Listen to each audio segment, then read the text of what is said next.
I was 2,000 miles away when I got the call. My wife had filed for divorce without even telling me first. I stared at the email with shaking hands, wondering how everything fell apart in just 3 days. I always thought endings came with warning signs. A storm on the horizon, a change in the wind, something, anything to tell you to brace yourself. But sometimes it's just silence. A buzzing phone. An unread email with a subject line that rips a hole through your life in less than a second. It was the third night of my trip. A tech conference in Denver. Panels all day, networking mixers all night. I'd just gotten back to the hotel, still wearing the same blazer from that morning, the fabric stiff with stale air and cologne. I remember kicking off my shoes, collapsing onto the bed, and reaching for my phone like it was muscle memory. There were 3 missed calls from my sister and a single email from a law firm I didn't recognize. My first thought wasn't divorce. It wasn't even about Claire, not yet. I figured it had something to do with taxes or maybe some spam that slipped through the filter. But then I opened it. There was no greeting. Just a sterile sentence that said a petition had been filed in our county. Claire's full name. My full name. The word dissolution. My chest tightened. The words blurred. I thought maybe I was reading it wrong. I wasn't. No warning. No fight.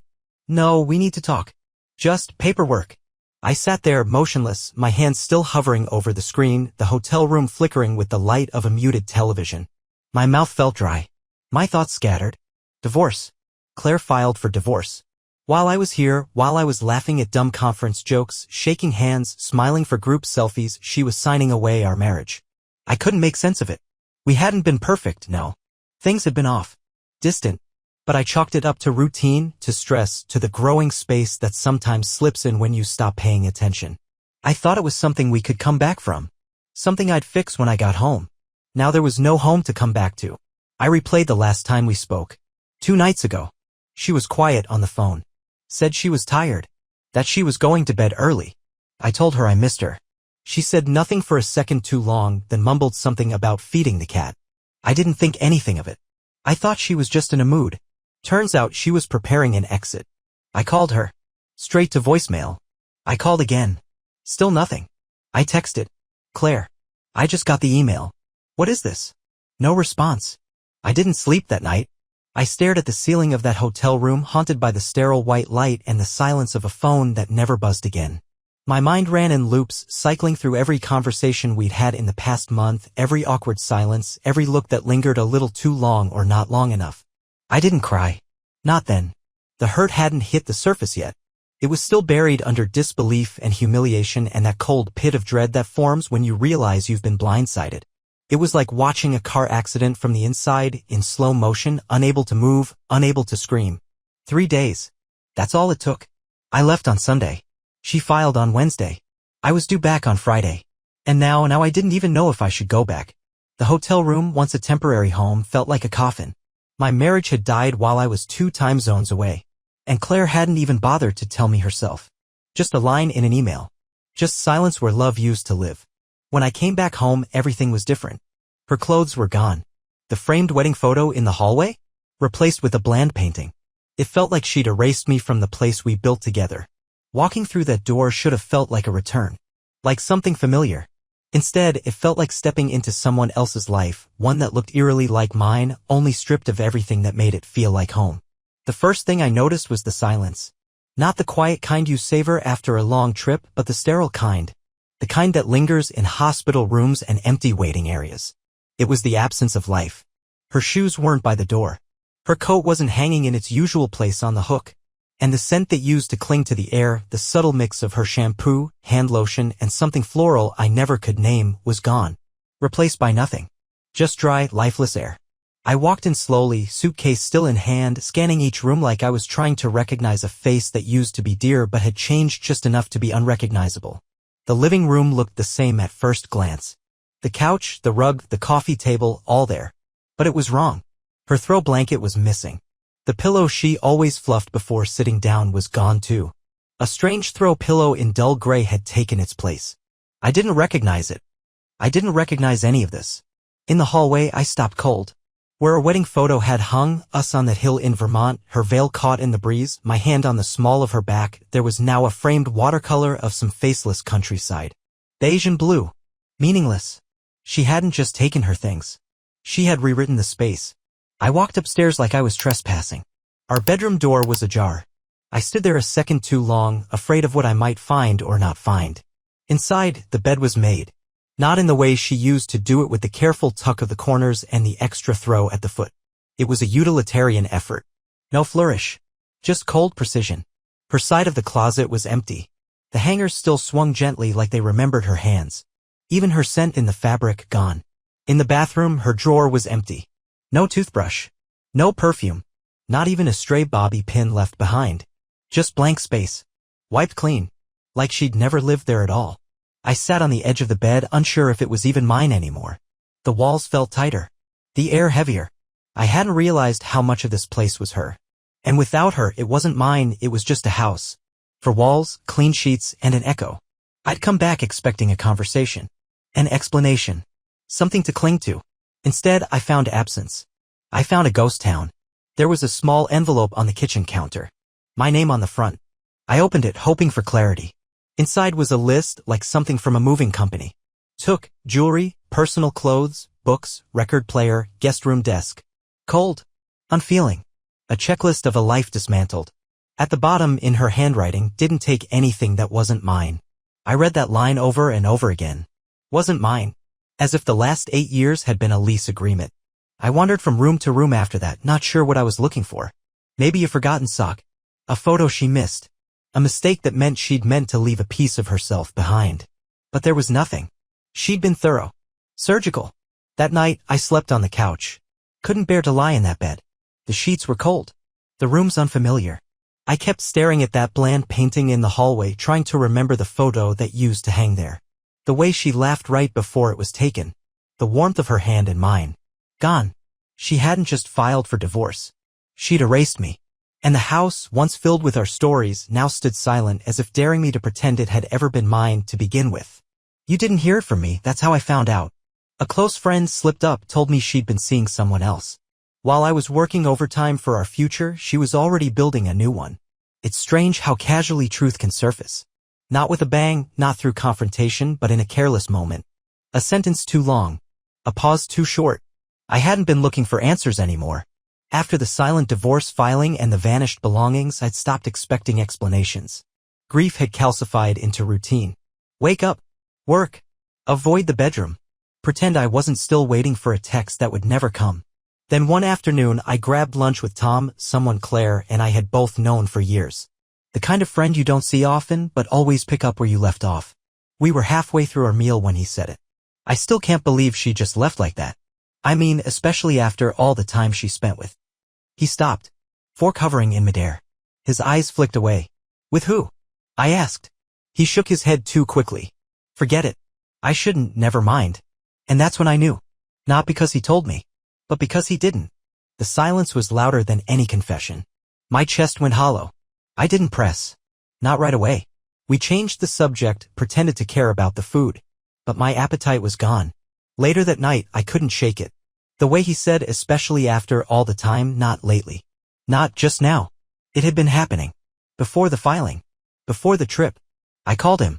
He didn't pick up. Then came the text, you didn't hear it from me, but yet. There's someone else. And just like that, the floor beneath everything I'd been telling myself gave way. There's someone else. I stared at those words until they blurred. It didn't even say who. But it didn't have to. All I could see was Claire with someone who wasn't me, smiling, laughing, starting fresh while I was still sorting through the rubble. I thought about the nights I stayed late at the office, thinking I was buying us a better future. All those weekends I poured into projects, telling myself the sacrifice was worth it. I believed I was building something for us.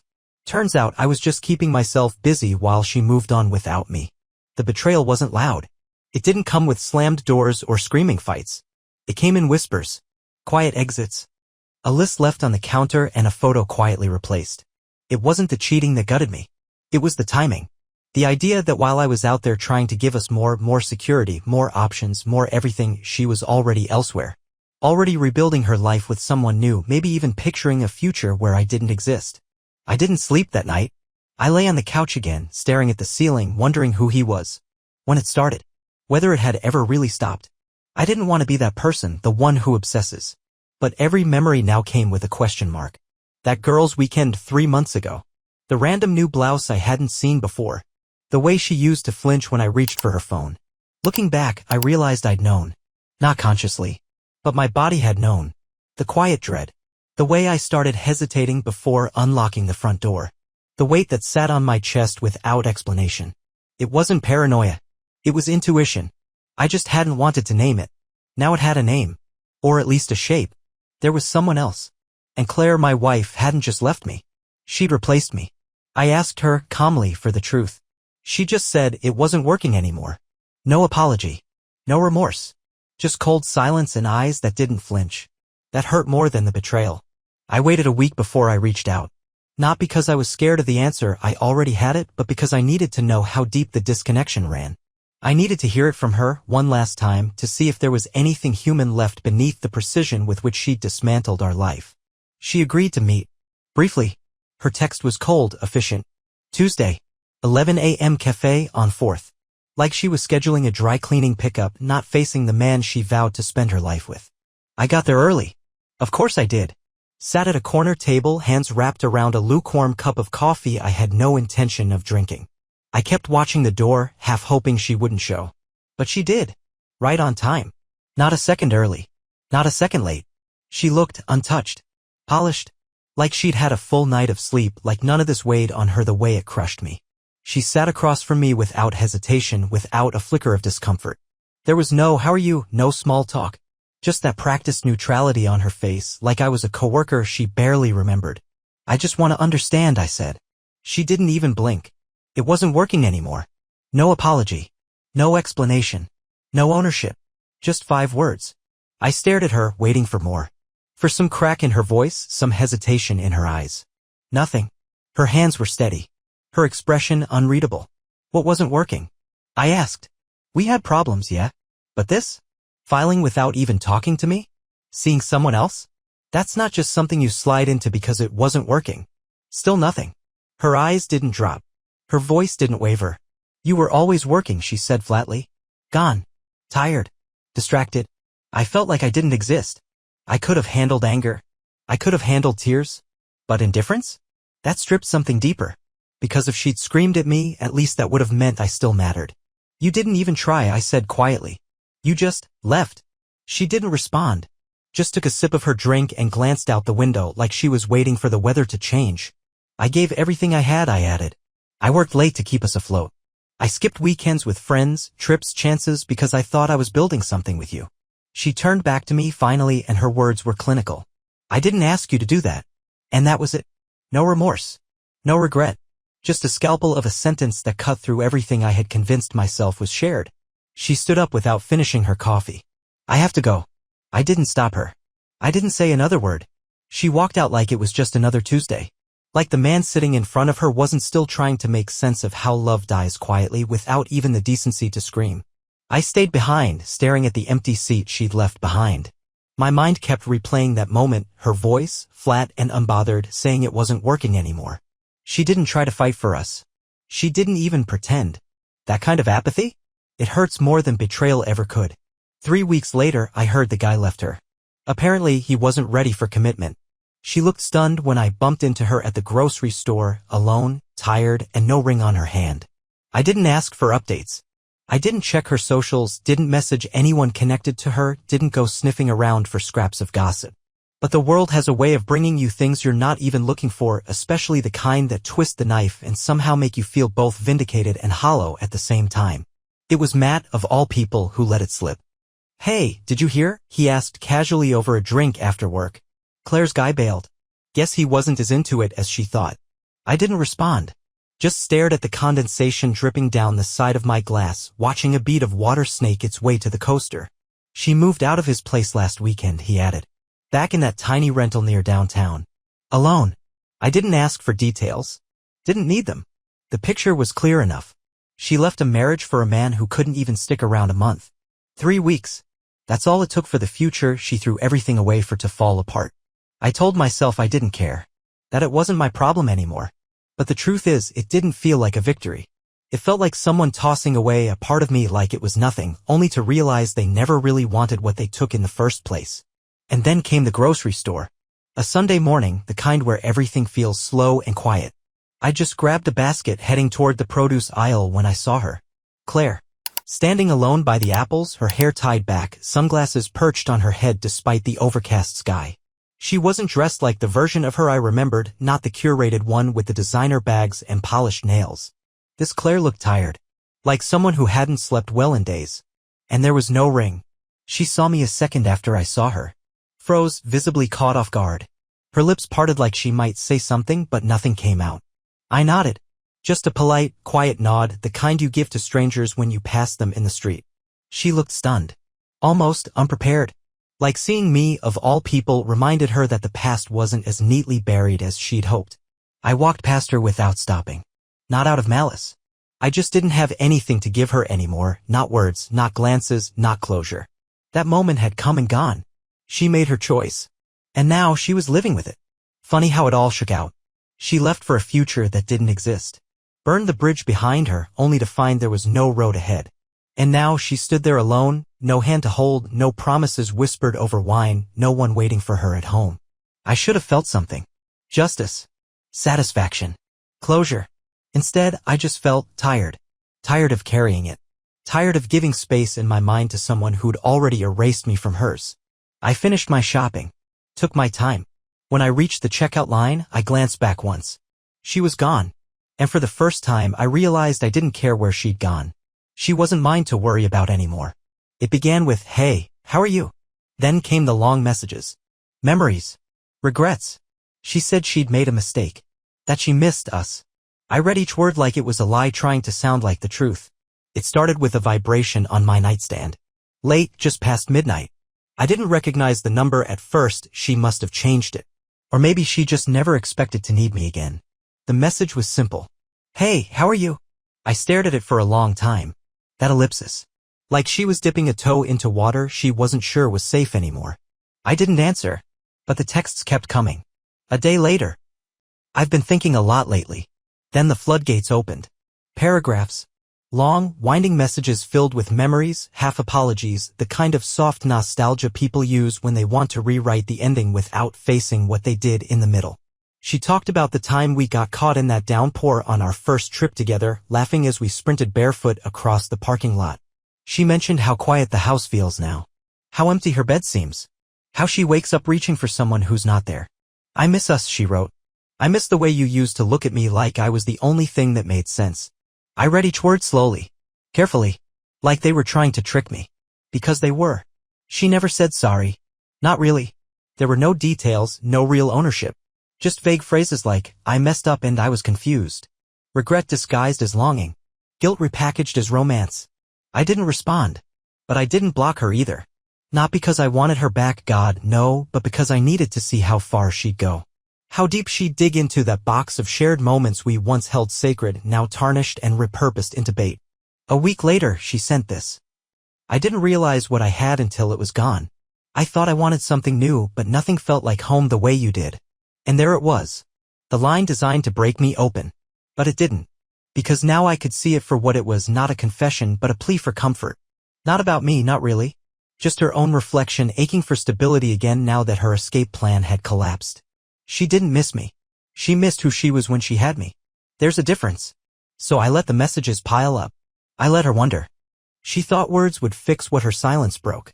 But I had learned finally that not all apologies are meant to be answered. I opened the door and there she was, softer, smaller somehow. She said, "I want to fix what I broke." But the thing is, I was starting to fix myself without her. I didn't expect the knock. Not from her. Not after weeks of silence broken only by her texts that never got answers. It was early evening, sky still tinged with orange, when I heard it, 3 soft raps, hesitant. I paused halfway through dinner, thinking it might be a delivery. But when I pulled open the door, it was her. Claire. Same face. Same eyes. But something was off. The edges were dulled, the posture uncertain. Like someone trying to fold themselves into a version they thought I might still recognize. She wasn't wearing makeup. Her hair was tied back in a loose, uneven knot. And for the first time, she didn't lead with confidence. "I want to fix what I broke," she said. 6 words. Simple, direct. But they hung in the air like smoke, thick, choking, impossible to ignore. I didn't answer right away. I just looked at her, taking in the quiet unraveling in her shoulders, the subtle tremble in her hand where she clutched the strap of her bag. She looked smaller than I remembered. Not physically, but emotionally, like the scaffolding she used to prop herself up had finally collapsed. I've been thinking about everything, she added, her voice barely above a whisper. What I did. How I left. I didn't handle it right. I didn't see what I had. But I wasn't frozen like I thought I'd be. I wasn't overwhelmed. Because the thing is, I'd already been doing the hard work. Alone. The weeks since she left were brutal, yes. But they also cleared the space I never realized I needed. I started running again. Reconnecting with people I hadn't talked to in years. Reading the books I always said I didn't have time for. Sleeping better. Breathing deeper. The house still felt like a stranger sometimes, but it was beginning to learn my rhythm. And so was I. I was learning how to take up space again. How to sit in silence without drowning in it. How to look at my reflection and not see someone who'd been left behind, but someone who'd chosen to keep going. I'm not asking for everything back, she said quickly, mistaking my silence for consideration. Just a chance. A conversation. Something. I leaned against the doorframe, feeling the old me tugging at my sleeve. The version who would have let her in without hesitation. Who would have clung to any sign that maybe, just maybe, she still loved me. But that man had spent too many nights sifting through her silence. I'm starting to fix myself, I said, my voice even. And I'm doing it without you. Her expression flickered. She didn't cry. She didn't beg. She just stood there for a moment longer, as if unsure what to do now that the script had changed. I understand, she whispered. And maybe she did. Or maybe it was just something to say when there was nothing left to salvage. She turned to leave, her footsteps light on the porch. I watched her go, not out of longing, but closure. She had broken it. But I was learning how to build. Not a version of us. Just me. People make mistakes, my mother told me. Even my sister said, if you still love her, maybe give her a chance. But love isn't enough when trust has been shattered. I didn't know what scared me more, taking her back or letting her go for good. Families are complicated when it comes to heartbreak. They hurt when you hurt, but they also carry this quiet hope that things might still be salvaged, especially when they've invested in the relationship too. When they've watched it grow from the outside, felt part of it in their own way. Claire had always gotten along well with my mom. They'd text, send each other birthday flowers, swap recipes they never cooked. And my sister, she was the one who helped Claire pick out her wedding dress. So I shouldn't have been surprised when the conversation started to shift. She made a mistake, my mom said over tea one afternoon, her voice gentle but firm. And people can come back from that. You two had something real. You still do. I didn't answer right away. Just watched the steam rise from my mug like it might carry the confusion away with it. You always said she was your person, she added quietly. And that was true. I had said that. More than once. In good moments and hard ones. But I also said I'd never tolerate betrayal. That love without trust was just a habit dressed up as meaning. Later that week, my sister came by. She didn't even wait to sit down. If you still love her, she said, maybe give her a chance. You don't have to forgive everything right away. But maybe don't throw it all out. I wanted to scream. Or cry. Or both. Because no one seemed to get it, how deeply the trust had cracked. They saw the surface, the couple that once seemed perfect, who laughed at family dinners, who held hands under the table. But they didn't see what I saw now. The lie beneath the smile. The silence in her eyes the day she left. The way her voice didn't shake when she filed the papers without a word. I loved her. But love had become the thing that hurt the most. And I didn't know what scared me more, inviting her back into my life and risking everything again, or closing that door forever and living with the ache of what used to be. Some nights I'd lie awake staring at the ceiling, wondering which choice would haunt me longer. Regret for trusting her again, or regret for never seeing if it could be different. But then I'd remember her words that day at the cafe. Cold. Final. It wasn't working anymore. No apology. No effort. Just a shrug and a door slam. And I'd remember that while I was breaking apart, she was already building something else. So maybe it wasn't just about love anymore. Maybe it was about remembering that sometimes the person you miss isn't the person who came back. I was lost. I thought you didn't care. She cried like she meant it, holding on to me like I was the last thing keeping her afloat. For a moment, the pain in her voice almost made me forget my own. It was raining when she showed up again. No warning this time. No text, no knock. Just the sound of tires on wet pavement and a figure standing on my porch, soaked through, arms wrapped around herself like she wasn't sure how she got there. I opened the door before she could knock. Claire didn't say anything at first. Her mouth opened, then closed again. Her eyes, already glassy, filled too quickly. And then the dam broke. I was lost, she said. I thought you didn't care anymore. The words rushed out like they'd been waiting behind her teeth for months. She stepped forward, trembling like the only thing keeping her from collapsing was the thought of being close enough to be heard. I didn't know how to ask for more without sounding needy. You were always working, always somewhere else even when you were home. And I made the worst choice I could have made. She reached for me, hesitant, almost afraid I'd recoil. I didn't. Not immediately. Her hands gripped my sleeves. She sobbed into my shoulder like she was trying to fold herself into the space where we used to fit together. And for a moment, just a breath of a second, I let her. Her pain felt real. Not rehearsed. Not manipulative. Just raw, desperate, fractured. I missed you, she whispered, barely audible between gasps. I didn't think you'd fight for me. I thought I'd already lost you. I stood there frozen, her words carving through everything I'd built to protect myself. Because that's the thing about love, even when it's wounded, it remembers the old language. The tone. The touch. The weight of a shared history. And in that moment, her pain almost eclipsed mine. Almost. But the thing is, I had fought. Every late night, every weekend spent working instead of resting, every sacrifice, I'd made those choices for us. And she hadn't reached for me. She'd walked away. Without a word. Without giving me the chance to be what she needed. And yet here she was now, shattered and wet and begging the ghost of the man she used to love for something neither of us could name. I pulled back slowly, hands on her shoulders, enough to look her in the eyes. I cared, I said quietly. More than you'll ever understand. But caring isn't the same as being enough. She closed her eyes and sobbed again, a sound that didn't belong to the woman who had left me. It belonged to someone else now, someone who finally saw what she broke. I let her cry. I didn't rush her. But I didn't hold her again either. Because her grief didn't erase mine. And no matter how much it hurt to see her fall apart, I wasn't sure I could be the one to put her back together. I told her the truth, I forgive you. But I can't go back. She nodded through the tears. It wasn't the ending she wanted, but it was the one I needed. Sometimes healing means walking away even when your heart lingers behind. We sat on the edge of the couch, not touching. The rain still tapped softly against the windows like a metronome, counting down the final moments of something once infinite. Claire had stopped crying. Her breaths had steadied, though her eyes stayed swollen and glassy. I could feel her waiting, still hoping, maybe, that this would be the moment I'd change course. That I'd reach for her the way I used to. But there was a difference between nostalgia and home. And this wasn't home anymore. I forgive you, I said. Her eyes widened just slightly, as if those words carried more weight than all the silence that came before. But I can't go back. There it was. The truth, plain and unadorned. Not cruel, not vengeful. Just a quiet declaration of self-preservation. She nodded, slowly, like her body was catching up to what her heart already knew.